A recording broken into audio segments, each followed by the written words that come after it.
అందుకనే వారిద్దరి మధ్యలో సమాధానం లేదు. అయితే దేవుని జ్ఞానము సమాధానకరమైంది. సమాధానం అంటే చెప్పండి, సమాధానం అంటే ఏంటి? కలిసిపోవడం, కలిసి ఉండడం, తగ్గించుకొని ఓర్పుతో సహించి.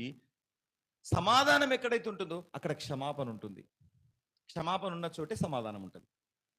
నువ్వు క్షమించలేదనుకో, నువ్వు సమాధానంగా ఉండలేవు. నీ భార్యను నువ్వు క్షమించలేదనుకో, సమాధానంగా ఉండలేవు. భార్య భర్తను క్షమించలేదనుకో, సమాధానంగా ఉండలేదు. ఉండడానికి భార్య భర్తలుగా పిలువబడొచ్చు, ఒక ఇంట్లోనే ఉండొచ్చు, కానీ వాళ్ళిద్దరి మధ్యలో సమాధానం ఉండదు.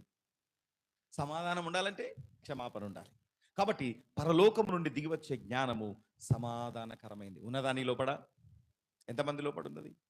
లేకపోతే అడుగు, ప్రభువా పై నుండి వచ్చే జ్ఞానం నాకు కావాలి. మూడో లక్షణం ఏంటి?